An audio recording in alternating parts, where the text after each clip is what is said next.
Listo. Hoy vamos a empezar con el tema de pensamiento de ciclo de vida y la clase de hoy vamos a tener una pequeña introducción a qué es el pensamiento de ciclo de vida.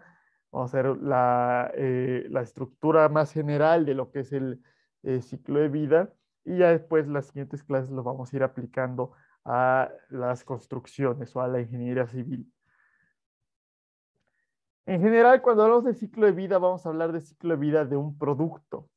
Es decir, todos los productos antrópicos o todos los productos hechos por los humanos, por así decirlo, artificiales, van a tener una serie de etapas, porque todos los productos se van a fabricar, todos los productos se van a utilizar y luego se van a desechar. Entonces, podemos dividir esas partes como cradle o cuna, que va a ser las materias primas de un producto que se van a tener que extraer. Después van a tener que procesar para producir el producto.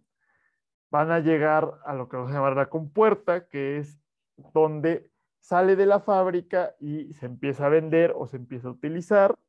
Y eventualmente va a acabar su vida útil y se va a llevar a la tumba o en inglés, grave. Y va a tener que haber una disposición final de este producto. Entonces, imagínense, piensen en un celular.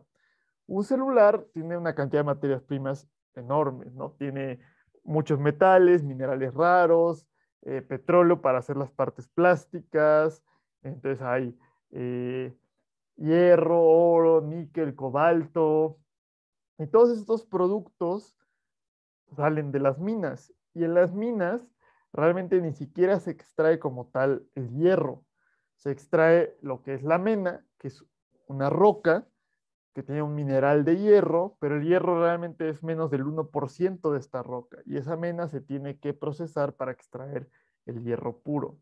Ya ese hierro puro se va a llevar a una fábrica donde a lo mejor se va a hacer en lingotes o en láminas o en cables y después esos cables se van a llevar o esos lingotes se van a llevar a la fábrica donde estamos haciendo microprocesadores, donde vamos a armar ese chip y luego de ese chip se va a llevar a la fábrica donde se están armando los celulares y ya se va a ensamblar todo el celular. Se va a llevar a una tienda, que ahí es donde va a ser la compuerta.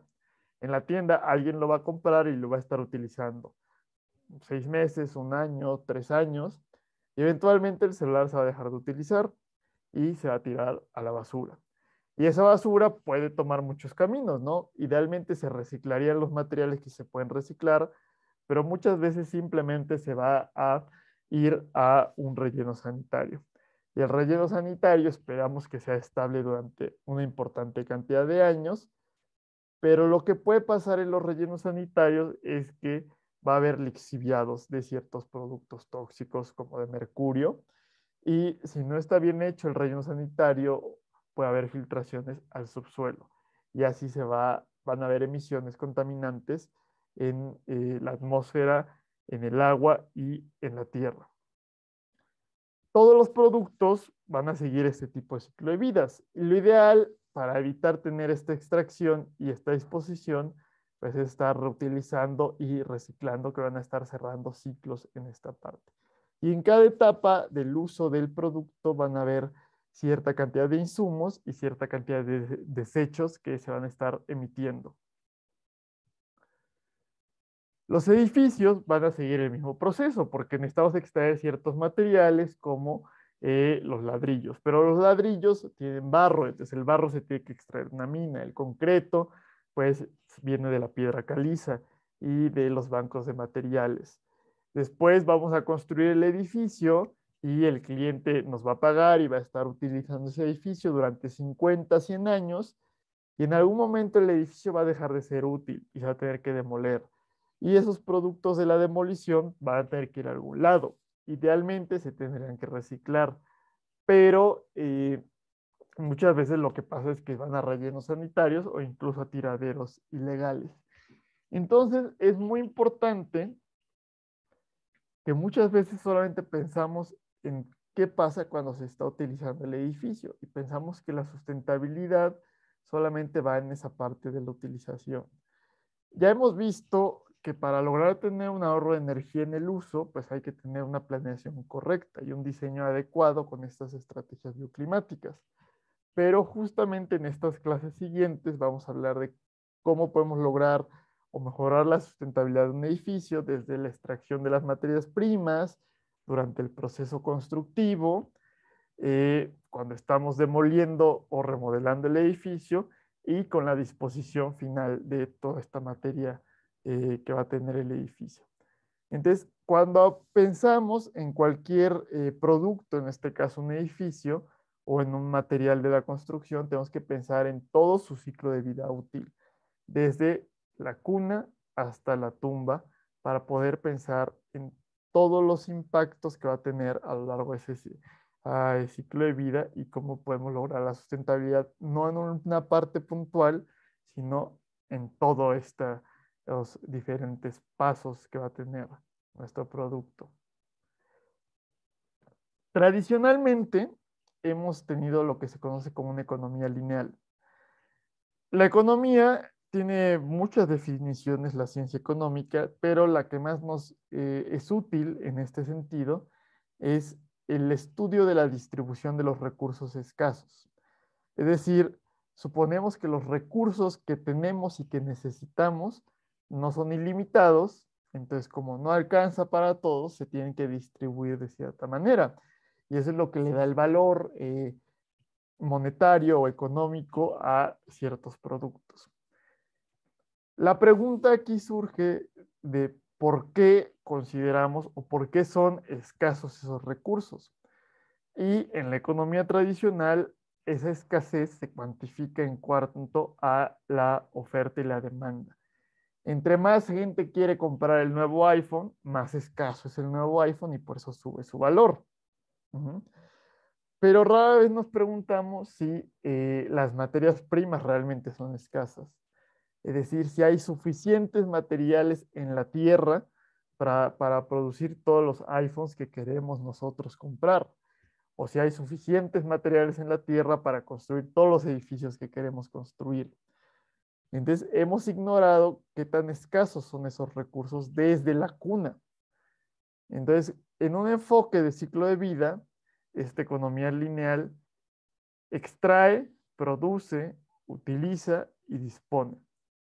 Y es una línea donde estamos transportando de la extracción a la disposición. Y suponemos que vamos a poder seguir haciendo eso indefinidamente. Es decir, que hay una cantidad infinita de recursos que podemos extraer, que hay una cantidad infinita o una capacidad infinita de la Tierra para recibir esos residuos, para recibir nuestra basura. En realidad no es así, pero todo nuestro sistema económico ha funcionado de esta manera y es lo que nos ha llevado a los problemas que tenemos en la actualidad. Y eso es lo que nos va a llevar a las externalidades. Entonces, una externalidad va a ser un fenómeno o un efecto que vamos a generar a alguien más, pero que no era nuestro objetivo inicial. Y de hecho, una externalidad puede ser positiva o puede ser negativa. Aquí tenemos un ejemplo de una externalidad negativa cuando supongamos que yo tengo un invernadero de flores y yo lo que quiero es vender las flores para ganar dinero. Ese es mi objetivo principal, ¿no? Vender y ganar dinero. Entonces, para aumentar mi producción, lo que voy a hacer va a ser utilizar fertilizantes. Y el principal objetivo de esos fertilizantes es que yo pueda ganar más dinero porque estoy produciendo más. Pero resulta que junto a mí hay un lago con truchas. Y bueno, la persona que tiene las truchas también tiene sus propios objetivos individuales de crecer más truchas y vender más truchas para tener más dinero. Pero resulta que el fertilizante que estoy utilizando y la escorrentía de mi invernadero está llegando a ese lago y esos fertilizantes están generando una eutrofización del estanque. Y esa eutrofización está matando a las truchas de mi vecino. Mi objetivo al utilizar el fertilizante no era generarle problemas a mi vecino. Mi objetivo inicial era ganar más dinero. Pero como estamos teniendo un efecto secundario que no que de inicio yo no estoy cuantificando porque yo estoy contento, porque estoy ganando más dinero, no estoy contemplando las pérdidas que le estoy generando a la persona de junto, entonces estoy generando una cierta externalidad en mi actividad. Y lo mismo sucede en la vida diaria. Toda la actividad económica, todas nuestras actividades productivas generan dióxido de carbono. Y por lo general no cuantificamos los efectos que está teniendo ese dióxido de carbono, o no es nuestro objetivo principal el emitir dióxido de carbono. Pero ese dióxido de carbono está generando el cambio climático. Y ese cambio climático es una externalidad que se nos va a regresar eventualmente, o ya se nos está regresando esos efectos. Entonces, este modelo de economía lineal genera múltiples y constantes externalidades debido a que estamos suponiendo que los recursos son infinitos y que la Tierra puede regenerar infinitamente nuestros residuos. Esto era válido cuando éramos muy pocos humanos en la Tierra, cuando había muchos más recursos que personas, pero en la actualidad, que ya somos muchas más personas, pues ya esta aproximación infinita no es adecuada. Y también el estar creciendo la economía año con año y suponiendo que vamos a poder crecer la economía infinitamente, pues era válido cuando la población crecía rápidamente. Pues claro que ese crecimiento económico seguía el crecimiento de población, pero como la población se está estancando, es decir, las tasas de crecimiento ya están disminuyendo en todo el planeta y se espera que para 2050 la población en el planeta llegue a su máximo nivel. Entonces, eh, ya no podemos estar suponiendo que la economía va creciendo, va a seguir creciendo infinitamente. ¿Cómo podemos hacer que crezca la economía cuando la población está disminuyendo?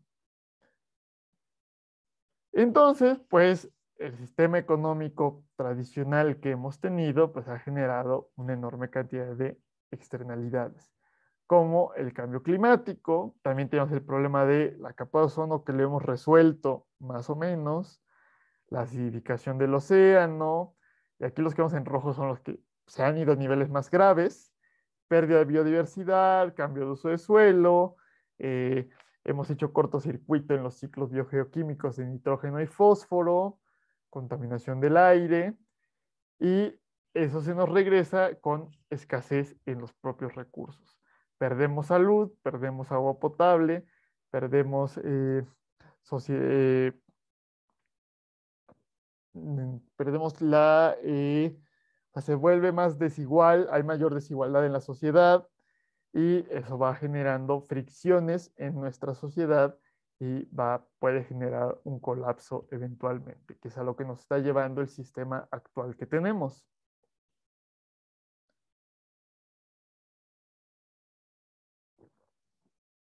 Entonces, el cambio que se propone para corregir estos problemas va a ser la economía circular. Y la economía circular es un tipo de biomímesis, algo parecido a lo que estudiamos en las primeras clases de cuando hablamos de la arquitectura vernácula. Entonces, la ecología lo que hace es estudiar un ecosistema, todos los diferentes actores que hay en el ecosistema, todos los diferentes seres vivos que hay y cómo se relacionan entre sí. ¿Quién se come a quién alimenta a quién se beneficia de quién? Pero lo más interesante en los ecosistemas es que no hay residuos, no hay una extracción ilimitada ni una emisión infinita al medio ambiente, sino que siempre los residuos de alguien, como aquí vemos las excreciones de este animal, son los alimentos de alguien más. Y cuando este otro ser vivo se muere, va a haber otro ser vivo que se va a alimentar de él. Y eventualmente todo eso va a regresar al alimento original de este primer ser vivo. Es una red donde no se desperdicia ni se extrae nada. Todo se está reciclando continuamente. Entonces, lo que nos hemos preguntado en los últimos años es si podríamos modelar nuestro sistema económico, nuestros sistemas humanos para que se comporten de esta manera. Entonces, un ejemplo muy claro de esa simbiosis es las plantas y los animales. Las plantas necesitan CO2 para crecer y el residuo de su actividad biológica es el oxígeno. Y nosotros, por el contrario, para poder seguir vivos necesitamos oxígeno y el residuo es dióxido de carbono. Entonces nosotros nos alimentamos del residuo de las plantas y las plantas se alimentan de nuestro residuo, generando un ciclo en el que no hay una acumulación de residuos. Esto se ha intentado emular en lo que se llama la ecología industrial o la simbiosis industrial. Entonces, esto es un ejemplo de un parque industrial que se encuentra en Dinamarca, Parque Industrial de Kalundborg, donde hay muchas industrias reunidas en un lugar cercano para evitar el transporte lejano de materiales y se intenta que los residuos de una cierta industria, como de esta central eléctrica, las centrales eléctricas, su residuo, uno de sus principales residuos es el calor. Generan calor residual, pero hay muchas otras fábricas que necesitan calor de proceso para producir los materiales que están, que van a vender. Entonces, el calor que rechaza esta central eléctrica es la materia prima de entrada para muchas otras centrales. También, por ejemplo, si se genera CO2 en alguna industria, el CO2 se puede utilizar en otra industria como materia prima, por ejemplo, para los refrescos que tienen dióxido de carbono. Entonces, ese es el gas que tienen los refrescos. Entonces, así se busca imitar o emular un poco esta parte donde pues, los residuos de alguien son los insumos de otro individuo. Obviamente no funciona exactamente como funciona la ecología, porque sigue habiendo una emisión neta de residuos y un uso neto de eh, materia prima, pero se busca minimizar esto. Y eso es lo que nos lleva a lo que es la economía circular. Si ustedes ven únicamente esta parte del centro, es lo que teníamos con anterioridad en esta economía lineal. Extraemos, producimos, usamos, desechamos. La economía circular lo que busca es generar bucles de retroalimentación, donde al final de utilizar algo, en vez de desecharlo, lo regreso, ya sea a la extracción, a la producción o lo reutilizo. Tanto los materiales técnicos o artificiales y los materiales naturales. Y al estar recirculando esto, lo que hago es extraer menos y desechar menos. Entonces, la economía circular ideal, que sería como es la ecología, eliminaría completamente las extracciones y completamente los desechos.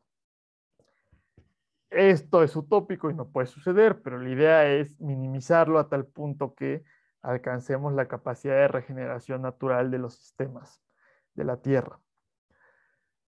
Entre más corto es el bucle, es mejor. Es mejor reutilizar algo que reciclarlo. Entonces, siempre hay que buscar hacer bucles más cortos en estos sistemas de la economía.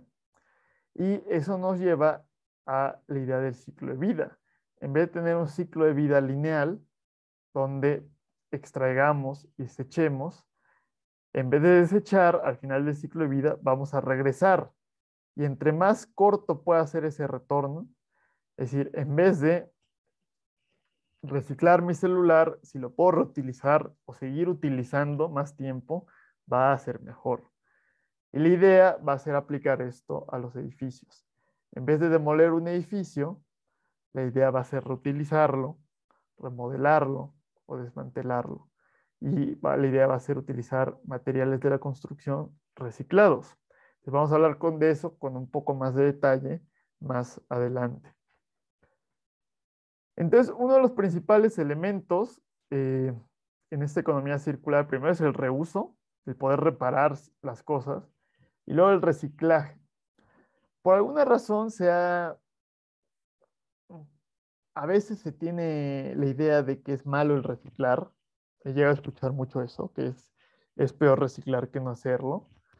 Pero en realidad no lo es así. Cosas como el aluminio, que utilizamos estructuralmente, por ejemplo, para la cancelería de las ventanas, es decir, en la construcción lo utilizamos, pero también todas las latas de refrescos, cervezas utilizan aluminio. Y el proceso de purificación de la mena del aluminio, es decir, del producto de la minería para obtener aluminio refinado, genera dióxido de carbono. Es decir, esa reacción química del mineral de aluminio produce dióxido de carbono. Además que requiere una cantidad de energía gigantesca el derretir el aluminio, el fundir el aluminio más bien. Eh, entonces, y aparte es un material bastante escaso. Realmente hay poco aluminio en la tierra y lo estamos desechando en los rellenos sanitarios. Entonces, el reutilizar, el reciclar ese aluminio, lo que va a hacer es que extraigamos menos de un material que es muy escaso en la tierra y que gastemos menos energía. Es decir, el fundir el aluminio para reciclarlo gasta mucha menos energía que el procesar la mena para generar aluminio refinado y luego fundirlo y utilizarlo. Y aparte genera menos emisiones. Entonces, en general y en casi la totalidad de los procesos de reciclaje, nos ahorramos aproximadamente el 90% de energía. Aparte que evitamos esta actividad de extracción. Entonces, el reciclar es bastante sustentable. Obviamente es mejor el reutilizar y reparar, pero pues siempre, o sea, el mínimo necesario debería ser el reciclaje.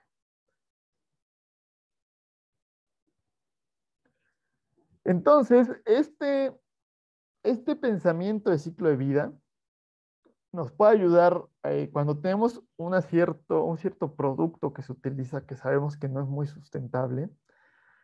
Podemos comparar la alternativa y a veces esa comparación nos dice que es muy, a simple vista, si yo comparo dos soluciones, puedo pensar que la solución alternativa es mucho mejor. Pero cuando estudio todo ese ciclo de vida del producto, a lo mejor puedo ver que hay ciertas partes donde no es tan bueno. Entonces, si utilizamos botellas de PET para cualquier cosa, botellas de agua, de refresco, ese PET es un plástico y el plástico proviene del petróleo. Y sabemos que el petróleo es escaso, que se está acabando y que extraerlo y procesarlo es una de las actividades más contaminantes que tenemos y es de los mayores causantes del cambio climático. Además, esas botellas de PET solamente tienen un uso. Entonces, se usa una vez el producto, se desecha, entonces va en línea con la economía lineal y luego se, por lo general, no se recolectan en los rellenos sanitarios, sino que se van al mar y afectan a la vida silvestre. Hay alternativas. Se puede utilizar el cartón compuesto o con el nombre comercial conocido como Tetra Pak, que es una lámina son láminas de cartón, aluminio y un plástico muy, muy delgado, una membrana de plástico muy delgada, o botellas de PET, pero en vez de tener eh, petróleo, el plástico viene de origen vegetal, por ejemplo, de maíz. Tener plásticos que se puedan biodegradar, es decir, descomponer en el medio ambiente, ya sea que vengan del petróleo o que vengan de origen vegetal. Tener botellas de vidrio, etcétera. Uno puede decir, bueno, la alternativa que sea reutilizable, como la botella de vidrio, o la que sea biodegradable, como el plástico biodegradable, va a ser mejor inmediatamente. Pero esto no necesariamente es cierto.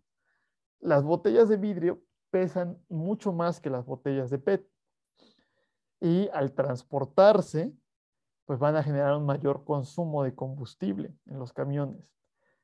Si ese consumo de combustible es el mismo, corresponde a la misma cantidad de petróleo que utilizamos para fabricar una botella de PET, entonces resultó que fue peor la botella de vidrio.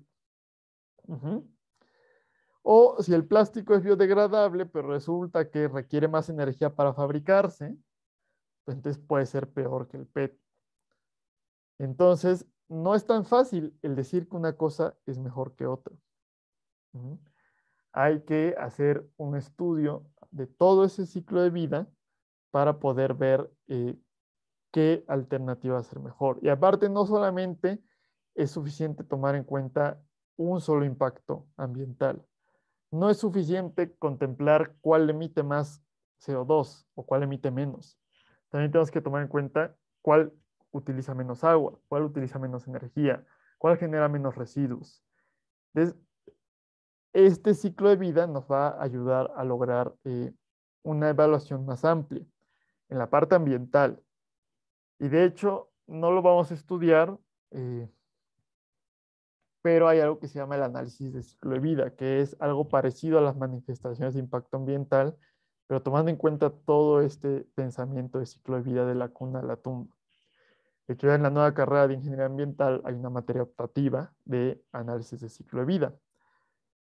Por otro lado, esto solamente es la parte ambiental, pero si nos vamos a la parte económica y social, que también son parte de la sustentabilidad, pues ahí se empieza a complicar la cosa y hay que tomar en cuenta otros factores. Entonces, no sé si tengan alguna duda hasta el momento de lo que hemos visto.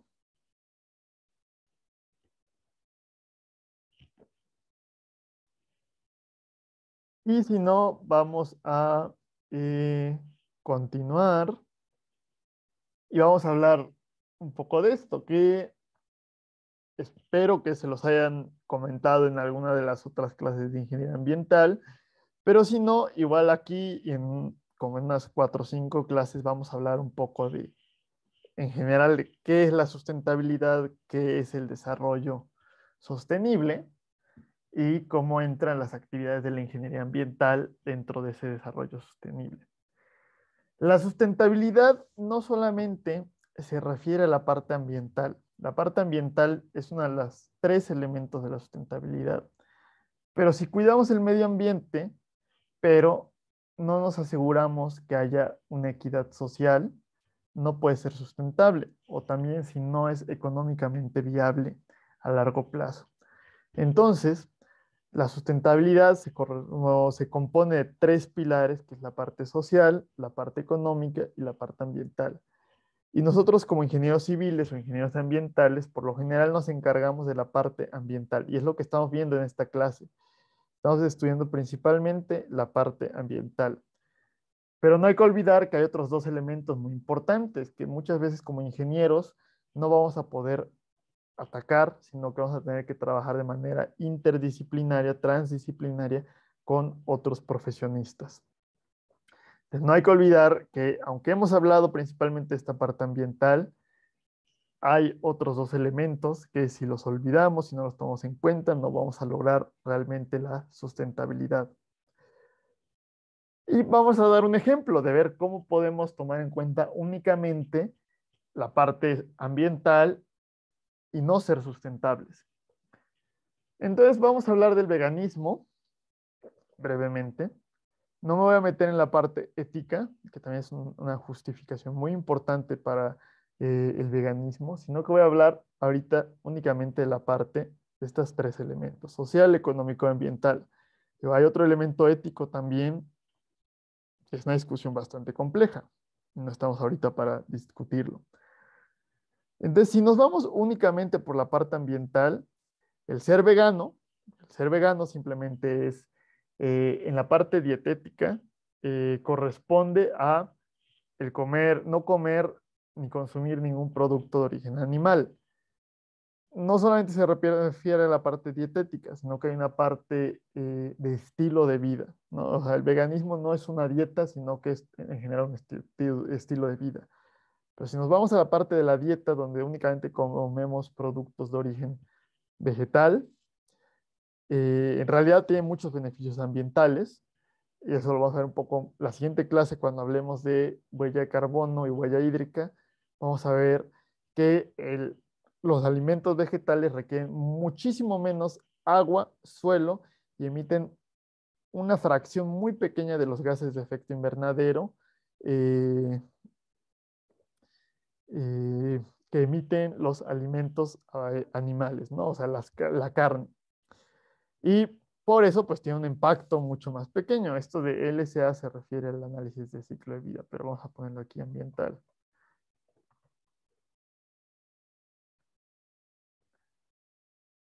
Entonces, vale, si nos fuéramos por la parte ambiental, sería fácil decir, con que todos seamos veganos, pues ya resolvimos un importante porcentaje de los problemas ambientales que tenemos.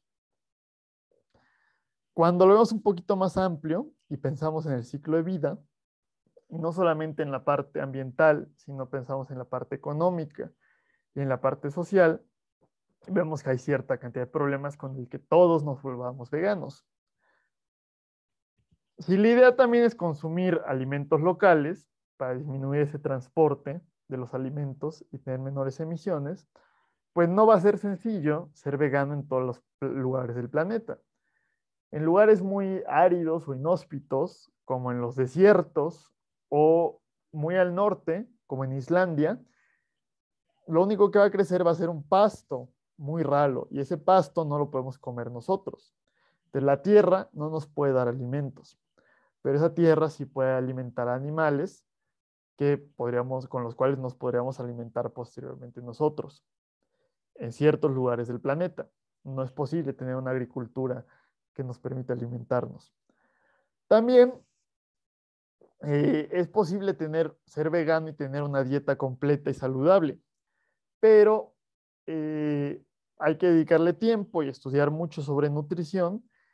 Y entonces lo que se hace muchas veces es comer alimentos procesados, al igual que los alimentos omnívoros, por así decirlo, pues pueden ser muy procesados, como una hamburguesa. Entonces hay hamburguesas veganas y pues son alimentos que tienen que ser procesados. Entran a una fábrica y sale el alimento terminado, ¿no? En vez de tomarlo como una fruta directamente. Y estos alimentos procesados que tienen el porcentaje de nutrientes adecuados suelen ser bastante caros y suelen tener que importarse. En Latinoamérica, donde nuestro nivel socioeconómico no es muy alto, no tenemos un poder adquisitivo muy fuerte, pues es difícil vivir alimentándose de estos alimentos procesados y caros. Es decir, el comer diario estos alimentos sería mucho más caro que el ingreso promedio de un latinoamericano. Entonces, ya no es tan sencillo tener una nutrición adecuada. Y también esta dieta depende de los superalimentos, que son ingredientes que tienen una gran cantidad de nutrientes. Entre ellos está el aguacate y la quinoa. Pero, bueno, el aguacate, los europeos están encantados con sus tostadas de aguacate y no sé cuántas cosas. Tienen 10 años de estar emocionados comiendo aguacate al por mayor, pero en México tenemos comiendo aguacate 2000 o 3000 años. ¿No? Al igual que la quinoa, en Bolivia pues, tienen milenios alimentándose.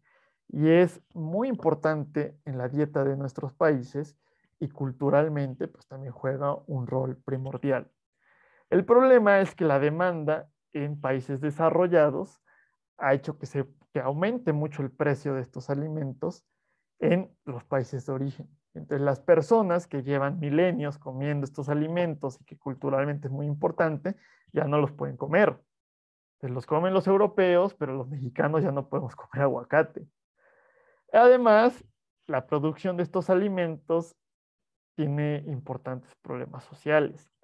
Si el aguacate está muy asociado con el narcotráfico y para la producción de quinoa en Bolivia pues se utiliza explotación infantil.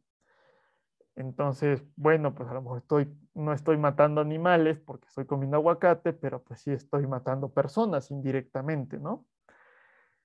Entonces, pues sí, es muy bueno ambientalmente el veganismo, pero si ignoro todas estas partes, pues no es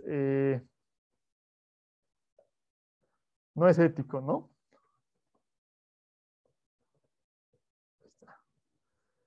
No es ético realmente el veganismo.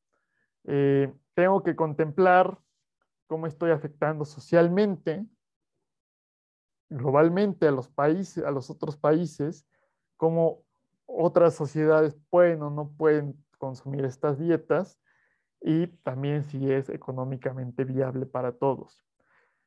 Claro que es posible contemplar esto y ser vegano y no tener estos problemas. No quiere decir que esto haga que el veganismo sea malo o que sea bueno. Pero si simplemente ignoramos esto, pues sí estamos teniendo un problema porque tenemos un buen pilar ambiental, pero el pilar económico y social se fueron por el hoyo. Entonces, hay que contemplar siempre para hacer un desarrollo sostenible adecuado esos tres pilares. Y vamos a ver que la principal meta de la labor de los ingenieros civiles pues, es alcanzar un desarrollo sostenible. Eso lo vamos a ver en unas cuantas clases. Entonces, no sé si alguien tenga alguna duda hasta el momento o comentario.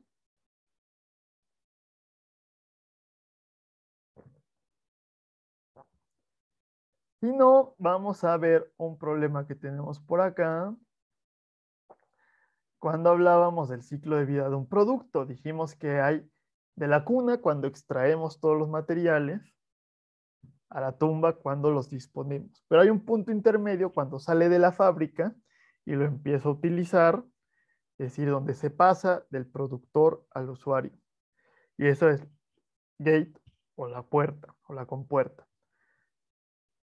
Entonces, se puede hacer trampa y engañar con este pensamiento de ciclo de vida cuando en vez de hacer un análisis de cradle to grave, o a veces las empresas dicen, yo voy a hacer un análisis de mi producción cradle to gate, todo mi proceso de fabricación, para que el cliente pueda comparar diferentes productos al comprar y después, o sea, para que cuando yo compro, que es en esta parte, decida comprar el producto que hasta el momento tiene el menor impacto. Todavía le queda un impacto a ese producto, pero puedo ver lo que ya sucedió.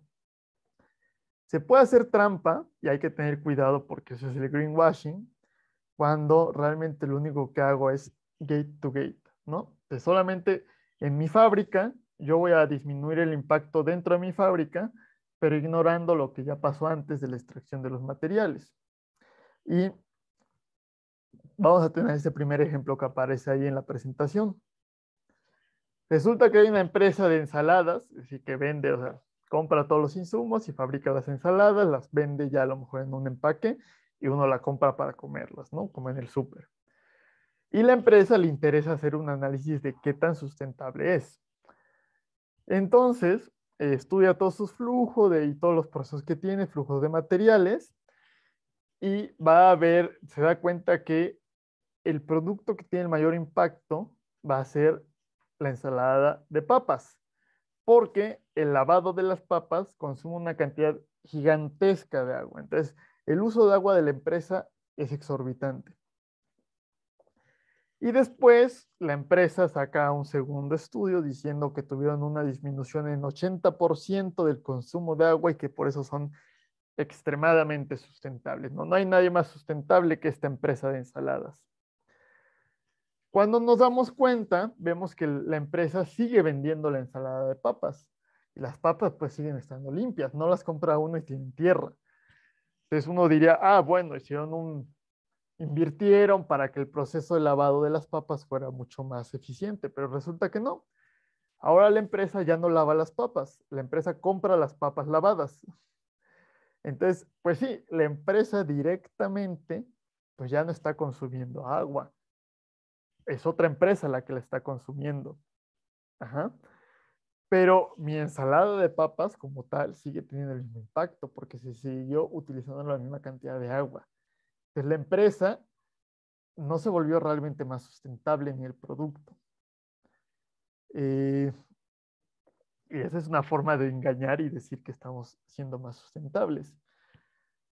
Y aunque esto pueda parecer ridículo, sucede y sucede muy común, muy seguido. Y de hecho, en vez de contratar a un tercero, lo que hacen las empresas es, ah, bueno, vamos a partirnos y ahora vamos a crear empresa ensalada y empresa ensalada papas. Y ensalada, el dueño de ensalada papas es la empresa ensalada. Pero como ya la empresa ensalada no lava las papas, tiene un impacto bajo. El impacto es de la empresa ensalada papas, ¿no? La empresa Río Tinto, que es una de las mineras más grandes del planeta y una de las más destructivas de todo el planeta, o sea, es especial, o sea, si la minería es destructiva, la empresa Río Tinto es especialmente destructiva y pues ha tenido muchos problemas porque ha sacado sus estudios de sustentabilidad y de cambio climático y dicen que van mejorando. Pero en una o dos semanas van a votar para separar una filial que se va a encargar de las actividades de combustibles fósiles. Y obviamente hay manifestaciones por parte de ciertos elementos de la junta directiva para que no suceda eso. Porque al separar como una filial la empresa de combustibles fósiles, inmediatamente van a bajar considerablemente las emisiones de CO2 de la empresa matriz de Río Tinto. Eh, y bueno, realmente no es como que vayan a dejar de extraer, van a seguir extrayendo y de hecho el dinero que se gane de esos combustibles fósiles en la filial se va a ir a Río Tinto. Entonces simplemente es suponer o decir que somos sustentables cuando en realidad no lo somos. Y bueno, esta empresa tiene importantes operaciones también en nuestro país. Y otro ejemplo real es el dilema de los gases de efecto invernadero para los países desarrollados. Por ejemplo, por tomar un ejemplo, pero hay muchos, Reino Unido dice que pues ellos ya hicieron su parte en la reducción de los impactos del cambio climático. Ellos ya redujeron sus gases de efecto invernadero. Además, son de los países desarrollados, son los que más lo han reducido. Y además, ellos solamente emiten el 1% global, entonces, pues no son ellos los que son los responsables, no es China, es Estados Unidos los que están generando el cambio climático. Pero cuando nos damos cuenta que Reino Unido tiene el 0.87% de la población mundial, pero emiten el 1.1% de los gases de efecto invernadero, entonces Reino Unido tiene un impacto desproporcionado. La población emite más que el resto, que la población promedio. Entonces, al menos tienen la responsabilidad de bajarse al promedio mundial. Y luego, como el dióxido de carbono que emitimos se queda milenios y decenas de milenios en la atmósfera, no solamente importa lo que yo emito año con año, sino que importa lo que he emitido desde el inicio de los tiempos. Como Reino Unido generó la revolución industrial antes que cualquier otro país y la contaminación en el Reino Unido en el siglo XVIII y XIX era horrenda, entonces cuando estudiamos cumulativamente, Reino Unido es el quinto país. Ya subió de ser como el 10º país a ser el quinto país. Entonces ya la responsabilidad histórica que tiene el Reino Unido es bastante mayor.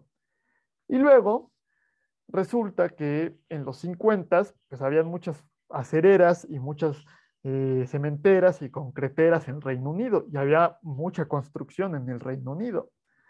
Pero resulta que ya, si uno ve la industria del Reino Unido, ya no existen acereras en Reino Unido, pero sigue habiendo construcción con acero. Y ese acero sale de algún lado. Entonces, Reino Unido compra el acero a China. Y resulta que las emisiones asociadas a la fabricación de acero, a la fabricación de cemento, son responsabilidad de China. Pero ¿quién lo está utilizando? Lo está utilizando el Reino Unido. Si Reino Unido fabricara todo lo necesario para hacer los edificios que sigue haciendo, pues sus emisiones serían mucho mayor. Y entonces también toda la Unión Europea y todos los países industrializados que dicen que ya hicieron lo suficiente porque han bajado sus emisiones, realmente solamente se las enviaron a los países en desarrollo y ahora es culpa de los países en desarrollo. Y es exactamente esto de la mejora por outsourcing y es el problema del greenwashing, donde realmente estos países siguen siendo responsables de una parte muy grande del cambio climático. Una solución que se está buscando justamente en Reino Unido es que se tome en cuenta o haya ciertos requisitos de emisiones de CO2 para todos los materiales importados. Y entonces se exija que se importen materiales que tengan reducción o que vayan bajando la cantidad de CO2 que requieren para fabricarse. Y entonces, pues sí, ya le exporté yo las emisiones a China, pero le voy a exigir a China que lo que me venda sea más sustentable. Y así ya tendríamos un verdadero pensamiento de ciclo de vida desde la cuna hasta la tumba, aunque la cuna sea en China, no en Reino Unido. Esto es problemático y la siguiente clase que hablemos de la huella de carbono vamos a ver eso que es el alcance de las emisiones, donde viene ahí esos trucos contables que se hacen con... y también lo vamos a ver un poquito cuando hablemos de las compensaciones de carbono.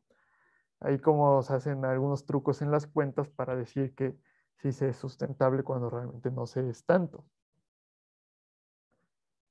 Y bueno, no sé si tengan hasta el momento alguna duda antes de pasar a la siguiente y última parte de la clase de hoy.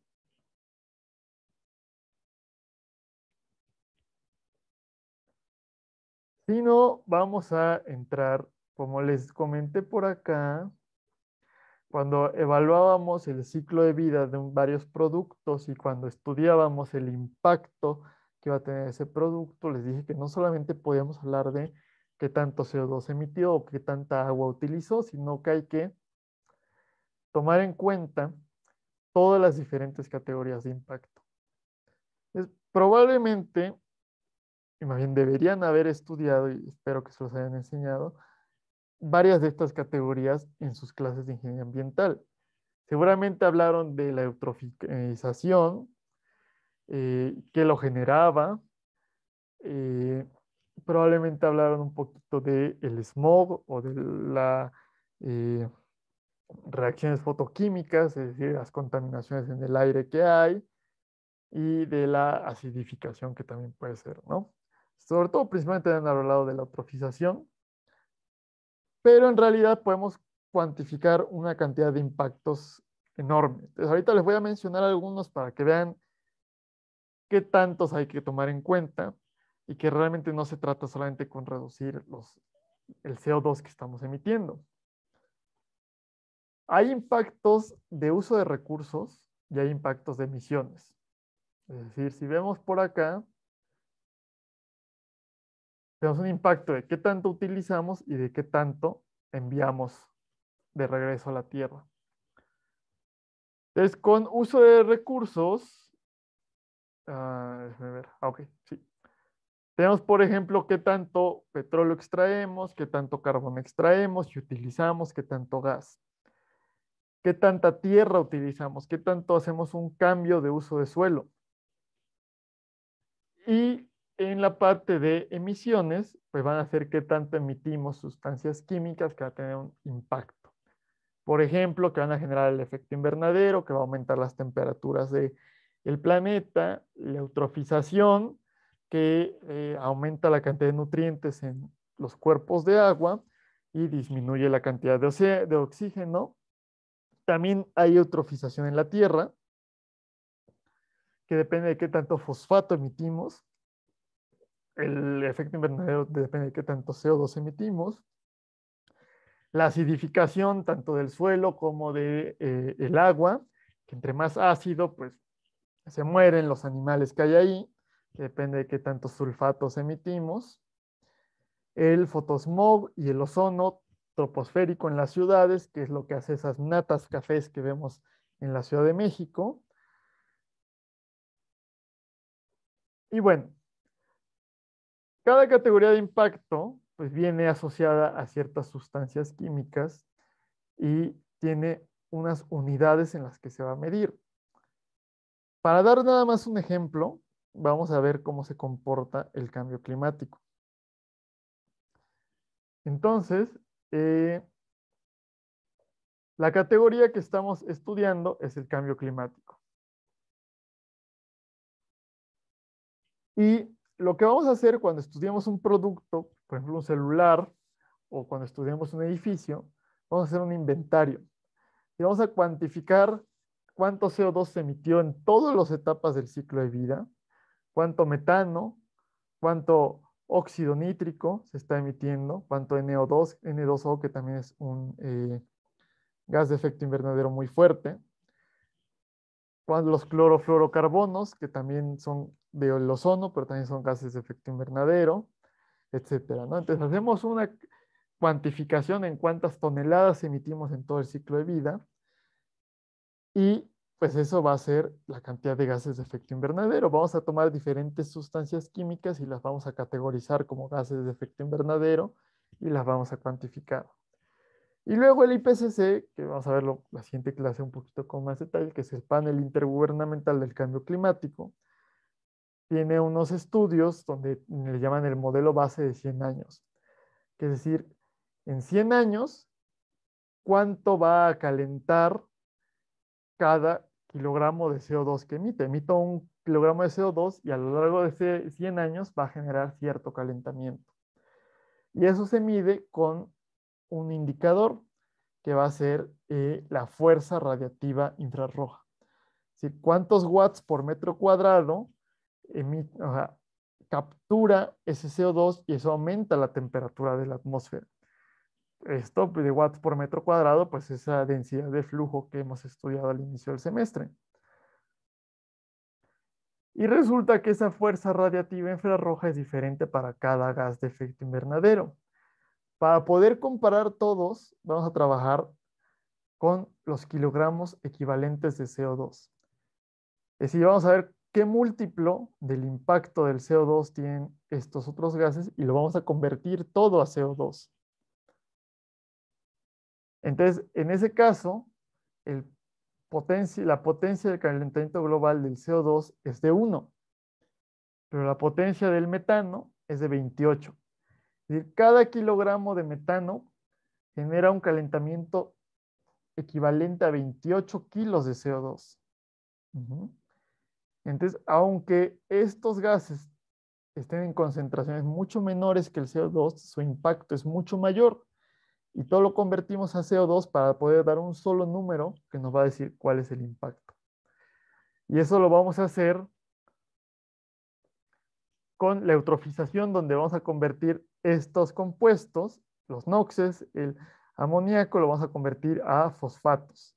Y la acidificación también, ¿no? Todo este ácido fluorhídrico, ácido clorhídrico, NOxes, lo vamos a convertir a kilogramos equivalentes de sulfato, para poder tener un solo número que nos va a cuantificar qué tan grave es ese impacto que estamos teniendo. Digo, para mi producto, para mi celular, por ejemplo, voy a poder decir qué tan grave es el efecto invernadero que estoy generando, qué tan grave es la eutrofización, qué tan grave es la acidificación, y voy a tener que buscar reducir el impacto en todas esas medidas. Y lo mismo va a ser para los materiales de la construcción y para los edificios en general. Y entonces voy a cuantificar qué tan grave es ese impacto en el cambio climático en términos de la potencia del calentamiento global, es decir, en el equivalente en kilogramos de CO2. Pero resulta que ese no es el verdadero impacto del cambio climático. Como vimos al inicio del semestre en la clase de clima, el cambio climático va a generar muerte de corales, pérdida de bosques, va a generar muertes debido a golpes de calor, va a hacer pérdida del PIB. Entonces, yo también podría cuantificar el cambio climático en términos de cuántos puntos del PIB porcentual voy a perder. Entonces, por decir, por cada kilogramo de CO2, cuántos puntos de PIB perdemos. O cuántas personas van a morir por cada kilogramo de CO2 que estoy emitiendo. Y eso es algo más directo que genera. No es lo mismo que te digan, ay, sí, tu celular emite 2 toneladas de CO2. Que decir, bueno, por el carro que tienes, que vas a manejar carros durante 30, 40 años de tu vida, eso va a generar la muerte de una persona debido a golpes de calor. Eso es algo mucho más directo y que llegaría mucho más a las personas. El problema es que hay como son muchos pasos que hay que conectar, hay bastante incertidumbre en este punto final y es muy difícil medirlo en realidad. Y por eso tomamos indicadores más sencillos como la potencia del calentamiento global.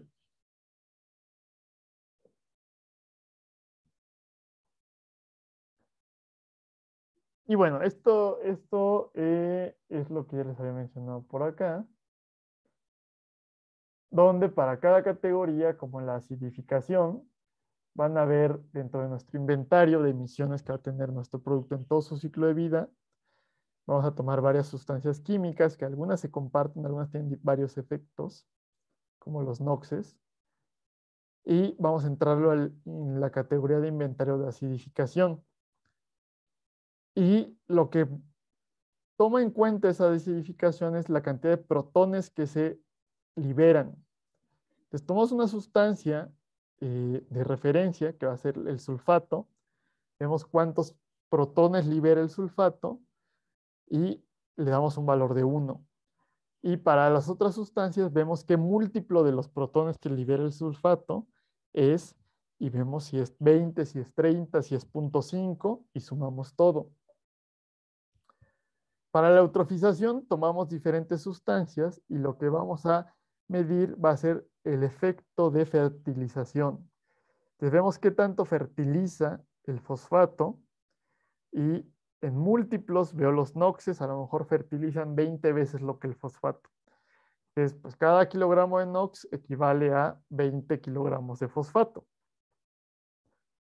Y así tomo un número específico que puedo buscar minimizar en cuanto a la eutrofización.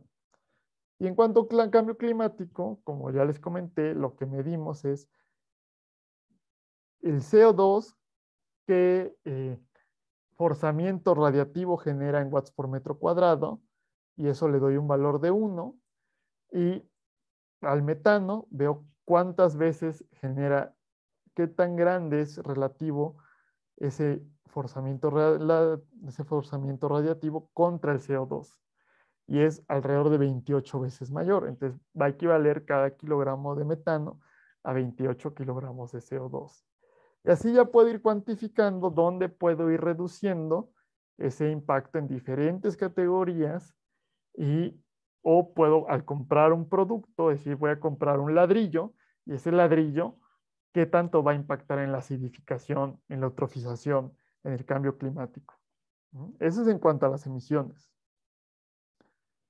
En cuanto a los recursos, lo que hay que cuantificar es primero si el recurso es finito o si es regenerativo, o lo que solemos llamarle no renovable y renovable. Pero además pueden ser recursos que provengan de seres vivos, que son los bióticos, y que no provengan de seres vivos como los abióticos.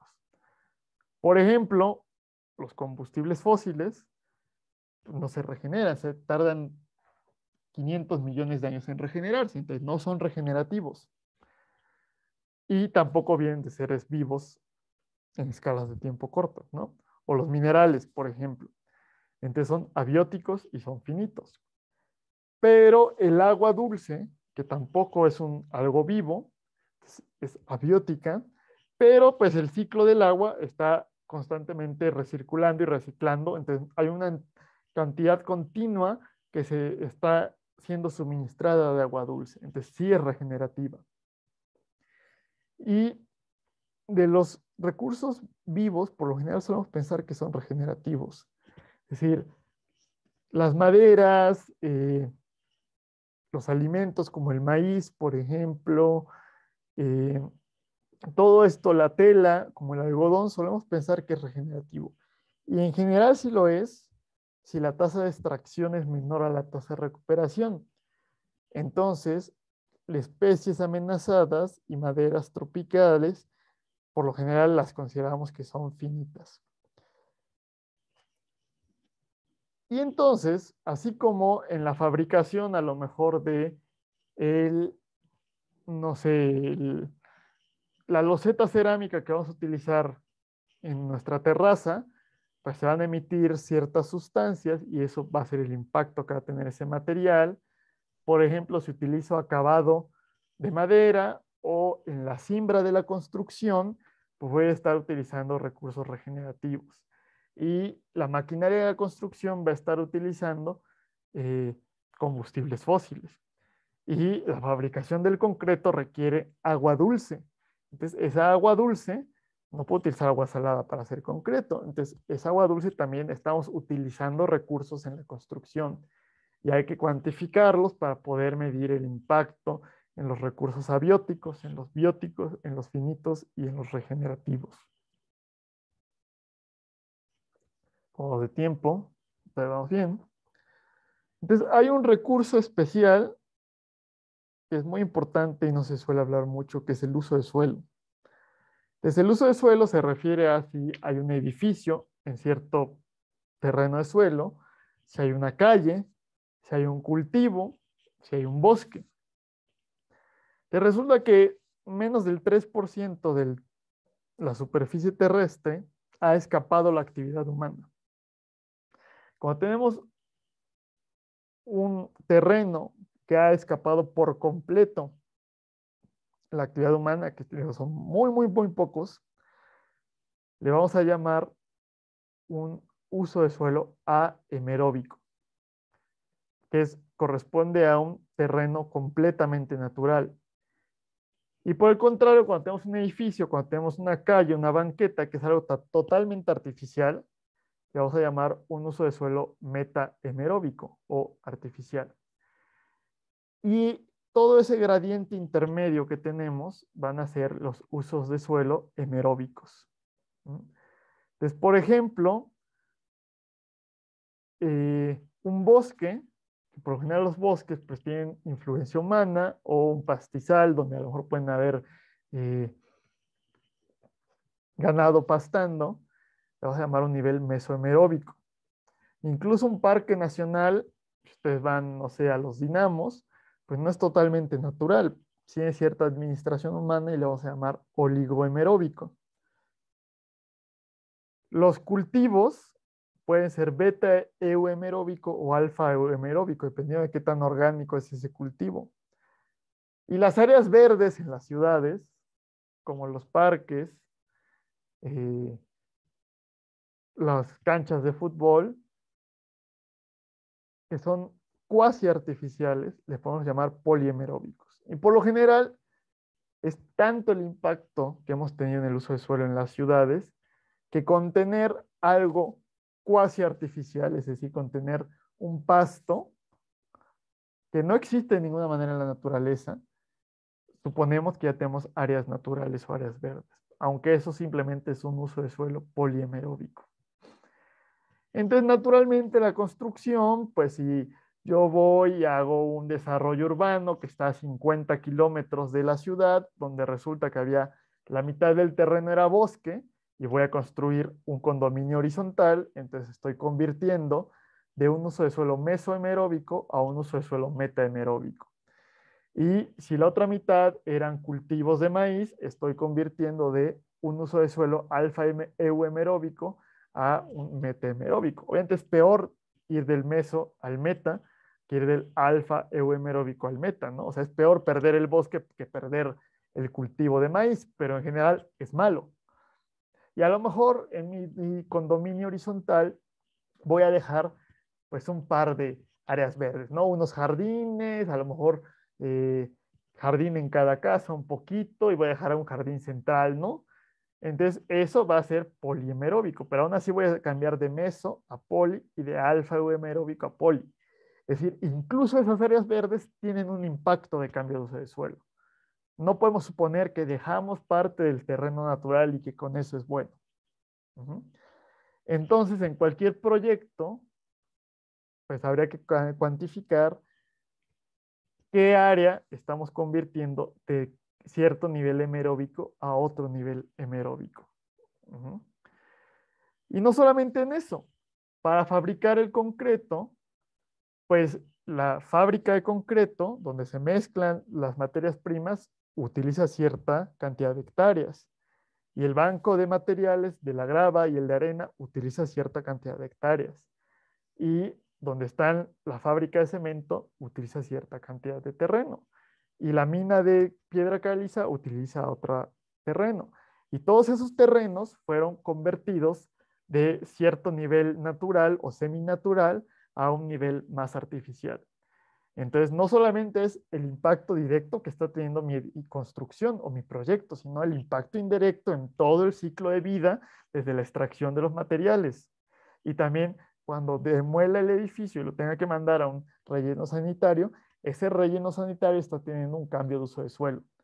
Entonces, hay que cuantificar la suma de todos esos cambios de uso de suelo y los niveles hemeróbicos de qué tan natural o qué tan artificial es el terreno me permiten cuantificarlo.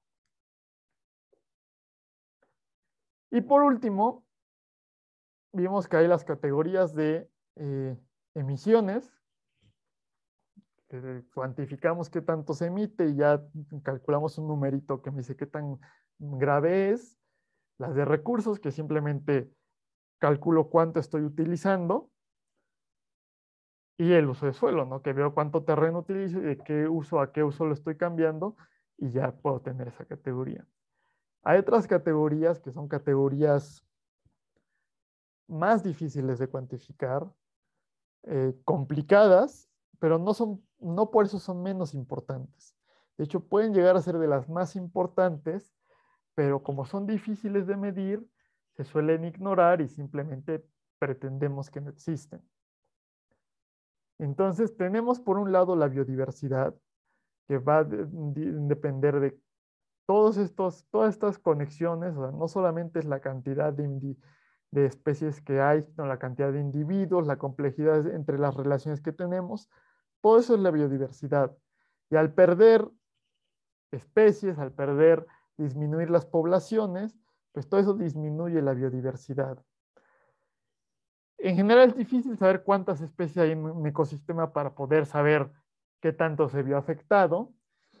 Y también no solamente depende de la cantidad de especies, es decir, no porque en una tundra o en un desierto haya mucho menor diversidad de especies que en una selva tropical, quiere decir que es menos valioso ese ecosistema. Entonces, estamos teniendo una pérdida fuerte de biodiversidad y una de sus próximas lecturas va a tratar de eso, pero no sabemos bien cómo medirlo. Y no estamos sabiendo qué tan fuerte es el impacto que tenemos. Y la construcción, pues tiene un impacto en la biodiversidad muy grande, porque pues estamos teniendo un cambio de uso de suelo fuerte y estamos, o sea, tan solo todas esas construcciones turísticas, que es parte de la lectura que va a tener esta clase, la Riviera Maya, cuando acabamos con un manglar y construimos un hotel, pues estamos acabando con un ecosistema. Está por otro lado la toxicidad humana, que va a ser cómo se afecta la salud humana. Y es fácil, por ejemplo, si yo tengo una fábrica donde estamos haciendo la soldadura de la estructura de acero, medir cuánto mercurio están respirando las personas que están dentro de la fábrica. Esa es la tecnósfera, ¿sí? Donde están las personas, es decir, el ambiente artificial donde están trabajando las personas. Pero es muy difícil medir, les digo, si un relleno sanitario tenía perforaciones y hubo lixiviados de mercurio que entraron al subsuelo y eventualmente pues eso hizo que la concentración de mercurio en el agua potable aumente ligeramente. Es difícil ir haciendo esas conexiones y saber cómo están aumentando las concentraciones ambientales de las sustancias químicas tóxicas y cómo nos van a afectar en la salud. ¿Por qué? Porque requiere indicadores de impacto finales, es decir, como en el cambio climático, en vez de contabilizar esos kilogramos de CO2 equivalentes, habría que contabilizar cuántos corales están muriendo, cuántas personas van a morir. Y es bastante complicado, pero no por eso es poco importante. Y la otra es no solamente la afectación a los humanos, sino la afectación al resto de los seres vivos y cómo va a afectar esas interrelaciones en un ecosistema. Como no es lineal y es poco conocido todas estas conexiones que tenemos aquí, es decir, la ecotoxicidad va a evaluar cómo cambian estas relaciones debido a esas sustancias tóxicas, que no conocemos bien la totalidad y son relaciones no lineales, se complica considerablemente. Y otro, por ejemplo, es la radioactividad. La radioactividad, por ejemplo, la energía nuclear, las bombas nucleares, pero también en la radioterapia para tratar el cáncer, pues todo tiene ciertas emisiones radioactivas. ¿Y qué impacto están teniendo esas emisiones radioactivas? Es muy difícil de cuantificar y hay mucha controversia. Es decir, si yo les preguntara cuántos muertos, si ustedes preguntaran cuántos muertos hubo en Chernóbil, la verdad es que es una respuesta que nadie les va a poder dar un número exacto. O si le preguntan a 10 expertos, los 10 expertos no van a estar de acuerdo, porque es una cadena complicada de causalidad. Desde los más optimistas, estudios oficiales, muy optimistas que dicen que hubo, creo que 400 muertes, hasta los estudios más extremos que dicen que hubo 100,000 muertos, con los números razonables entre 4,000 y 60,000. 4,000 la Asociación Internacional de Energía Nuclear, que le interesa que no hayan tantos muertos, 60.000 estudios de científicos que están en contra de la energía nuclear, que bueno, son estudios científicos que tienen revisión por pares, pero aún así es gente que no está de acuerdo, pues la dispersión del número es enorme. Y luego, yo les diría, bueno, ¿qué tan letal es la energía nuclear? Es decir, Laguna Verde, pues nunca ha matado directamente a nadie. No, no, esperemos que no suceda, que no haya un accidente, no se funde el reactor de Laguna Verde.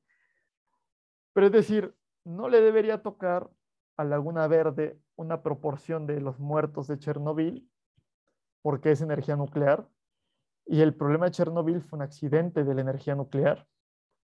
Entonces, cada kilowatt hora que consumamos de Laguna Verde, pues tiene asociada o tiene el peso de cierta cantidad de muertes que hubo en Chernobyl. Y luego en Chernobyl tuvimos mucha suerte. Chernobyl se fundió uno de los que son, no me acuerdo si eran 3 o 4 reactores, y se fundió, pero no explotó. Pero estuvo así de haber explotado.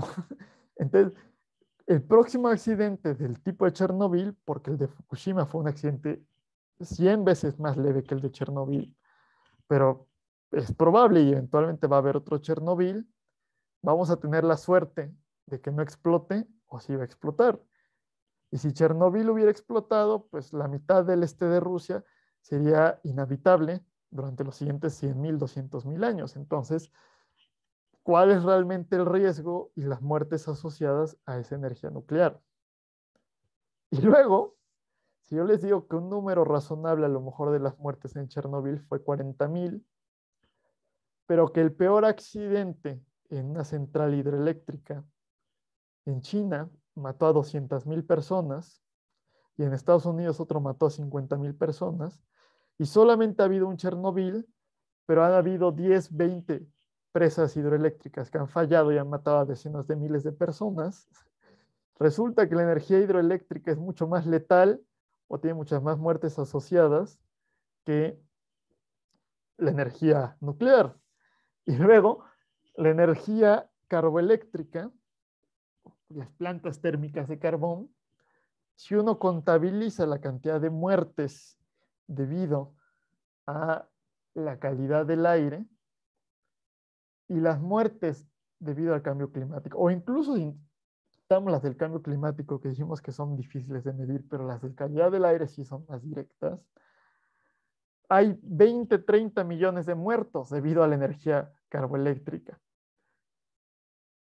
Entonces, digo, o sea, y para hablar por un otro lado, si tomamos en cuenta la energía eólica ha causado muertes, nunca ha causado muertes de personas no asociadas a trabajadores de la energía y trabajadores bueno, sí, hay una muerte de alguien que iba cayendo en paracaídas y se atoró en una turbina eólica, pero es una en 70 años que tienen existiendo las turbinas eólicas, y de trabajadores de la industria eólica hay 30 en 70 años. Bueno, ahí vamos viendo que deberíamos tomar en cuenta eso en el impacto de nuestros celulares, nuestras computadoras, la luz que prendemos y la energía que van a utilizar los edificios. Es decir, no solamente estamos disminuyendo el uso de energía de un edificio para, con medidas bioclimáticas para disminuir el impacto en cambio climático, sino también para disminuir el uso de agua y para también disminuir las muertes asociadas. Y es un asunto bastante complejo y con mucha incertidumbre, donde todas las formas de generación energética están involucradas, pero unas más que otras. Entonces, todo esto, eh, se lo estoy hablando, es bastante general y lo vamos a empezar a aterrizar un poco más. Vamos a hablar de dos impactos más específicos. La siguiente clase vamos a hablar del impacto de agua, que es la huella hídrica, y del impacto de dióxido de carbono o de gases de efecto invernadero, que es la huella de carbono. Pero no hay que olvidar que son dos tipos de impacto que puedo medir, que hay todo esto que les he mencionado aquí de barrida que hay que tomar en cuenta realmente cuando evaluamos el impacto ambiental que va a tener un edificio. Y después de eso vamos a hablar dentro de 2 clases del ciclo de vida de un edificio y del impacto que hay asociado en cada parte del ciclo de vida y de cómo disminuirlo. Y ya por último, vamos a hablar un poco de cómo podemos volver un poco más sustentable la ingeniería civil en general. Esta clase trata de edificios, es decir, de obra civil inmobiliaria, oficinas, casas, etcétera. Pero también hay obra civil no inmobiliaria, como puentes, puertos, carreteras, y en ninguna otra clase les van a hablar en lo más mínimo de la sustentabilidad en ese otro tipo de obras. Entonces, por eso vamos a dedicarle una clase para al menos tener las nociones de qué tan grave es la situación, que les adelanto que es bastante grave el impacto que tiene la ingeniería civil y cómo podemos intentar mejorarlo un poco. Bueno, esto es el final. Vamos a